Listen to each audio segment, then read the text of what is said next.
Chicago, a shining satellite by the lake, known the world over for its culture, cleanliness, and relative calm. In recent years, that calm was shattered by senseless violence perpetrated against its most precious resource, its youth.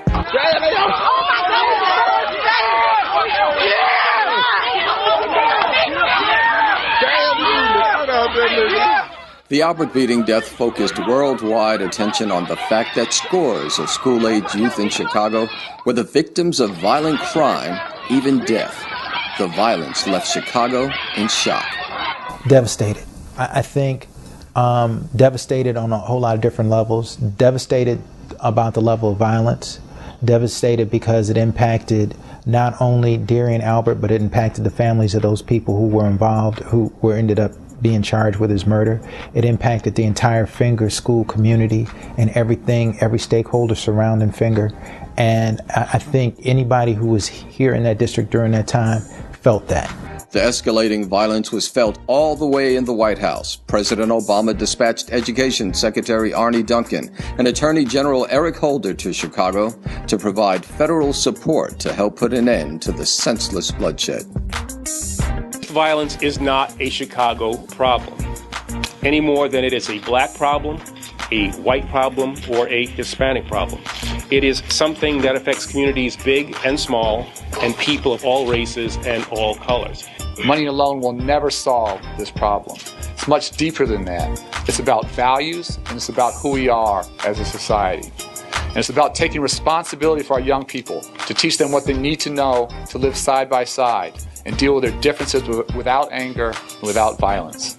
There was conversation even before this thing happened with Darian Albert about what do we do to make our kids safer. It just so happened to be that it happened simultaneously. What drove us to this position in the first place? And that was the onset of a high rate of violence that was taking place when CEO Ron Huberman took office. He was challenged by the mayor to do something immediately. In a dramatic effort to quell the crime chaos, Chicago Public Schools embarked on a trailblazing initiative called the Culture of Calm. At its core, one-on-one mentoring.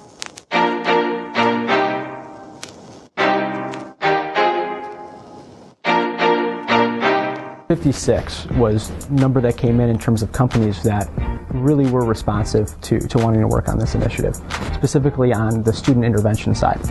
I would say probably about April or May, I think it was, or even March, actually, I think it was, the RFP came out.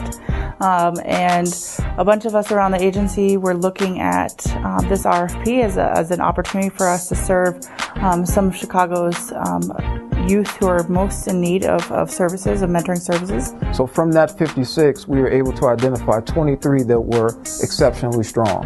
You know, we looked and saw what the scope was that CPS was looking to address. And from there, we kind of just talked about some of the things that we had been doing over the years that we thought would fit into this particular RFP. And so from that 23, we were able to identify 19 organizations who fit the bill and who we were really ready to partner with.